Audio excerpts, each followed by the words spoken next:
4, 3, 2. Tupige makofi tafadhali.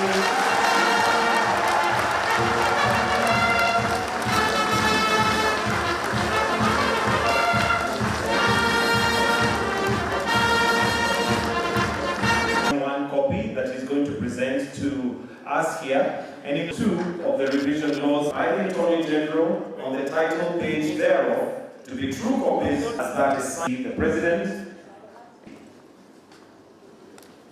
the Senate, and the Chief Registrar of the Judiciary and the Attorney General, respectively. For a copy of the Clerk of the National Assembly, another copy, and the Chief Registrar. A copy to the Chief Registrar. Thank you very much. For photo opportunity. All right.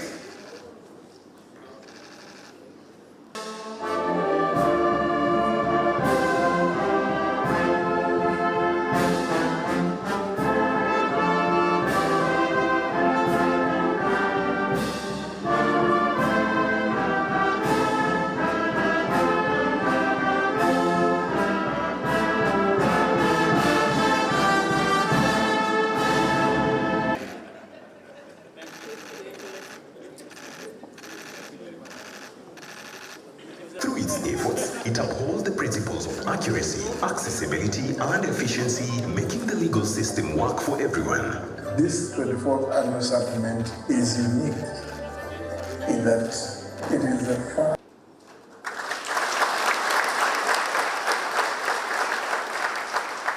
Professor Mumali and your team.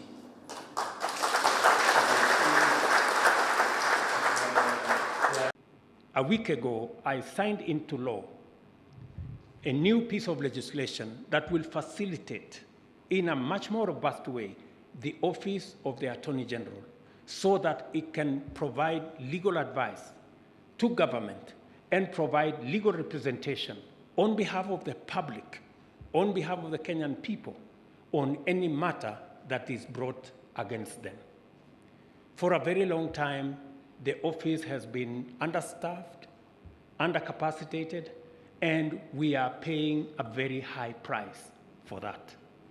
I have every intention to correct that imbalance and to ensure.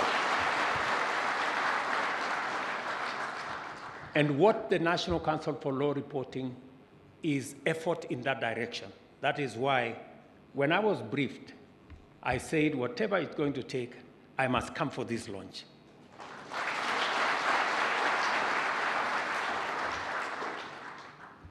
We've waited for the document that we're going to launch today for close to 30 years. It's taken 30 years to get us here. And therefore, it is significant and it is important.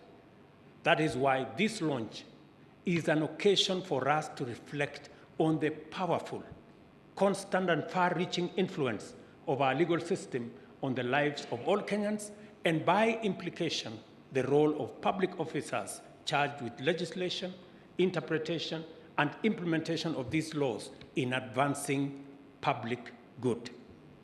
The laws we make and enforce enrich the fabric of our society and define respective rights and responsibilities. Consequently, the imperative for our legal framework to remain just and equitable cannot be overemphasized. We are a nation undergoing radical transformation in order to achieve our destiny of prosperity within a generation. It is imperative, therefore, that our laws reflect our nation's dynamism. As our society evolves, so must our laws. It is also the reason why this annual supplement is necessary, because it enables our legal system to meet contemporary challenges and opportunities. And I say this against the background of what we committed to the people of Kenya in our manifesto. We realize that the government of Kenya is not in a very good place insofar as legal representation is concerned. And we identified this matter in our manifesto, and we said we are going to do something about the office of the Attorney General by way of empowering it and giving it substantial capability to be able to handle matters legal for the people of Kenya and for the government of Kenya. That this edition contains revised versions of our laws all the way from 1995 to 2022. Aside from being pivotal to our commitment to uphold the rule of law, the supplement ensures that our legal framework remains effective and accessible to all Kenyans.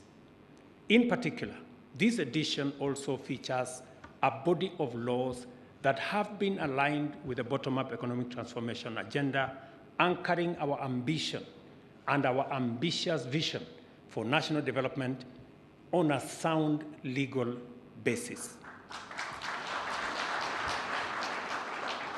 The laws of Kenya are a foundation of governance and the expression of our constitutionality and national values, including justice, equality, and accountability, which define our democratic dispensation.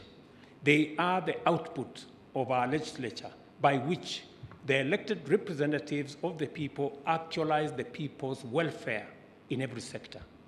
They are also the source of legitimate authority for all public actions and the basis of the protection of the rights and interests of all citizens. Without the dedicated efforts of our legislative bodies, our goals for a just, fair, and prosperous society would falter. Significant progress in various sectors has been made possible by sound policies and legal reforms. I must apologize, the AG has said why we came late. It is not in my tradition to come late, but today we had business, and all of you know that we also have a situation in the country occasioned by climate change. We have floods in the country, citizens have lost lives, and we needed to put together a proper response as government to make sure that we have adequate resources to respond to the climate crisis we have, not just immediately, but on the short term and on the long term, and to also see how we can prevent such from happening in the future. And therefore, we will be releasing the steps we are taking as government to make sure that we deal with the challenges of floods and other interventions that are necessary to secure the lives and property of people and to ensure that we forestall any such from happening in the future. I have agreed with my friend, the Attorney General, that if there is one thing he must do at the office of the Attorney General is to digitize all the systems there. In fact, if there is one item we have secured in the budget, is to make sure that he has the money to make sure that the Attorney General's office and all its operations are on a digital platform, because the rest of government is ahead of the Attorney General's office, the judiciary is ahead of the Attorney General's office, and in fact, it is the Attorney General's office that is dragging everybody behind. And I needed to say this, so not to discourage those in the office of the Attorney General, but to encourage them and to tell them, we feel you, we hear you, we know the challenges and the shortcomings in the office of the Attorney General, and that is why we are doing something about it.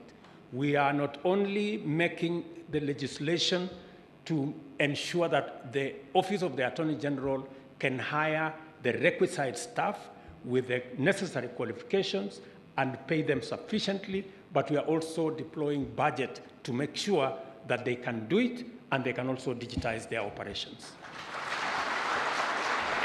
This is a very busy period, and of course there are certain constitutional deadlines that the national government through the cabinet has to fulfill to allow the cabinet secretary for the national treasury to table certain documents before parliament by latest 30th of April, which happens to be today. And of course, due to other pressing issues that are happening around the country, the cabinet took much longer than we had anticipated. Indeed, His Excellency had initially instructed that it should take 1 hour, but the issues that came up for discussion and debate were a bit more protracted. That explains the reason why we came at this time. But they say better late than never.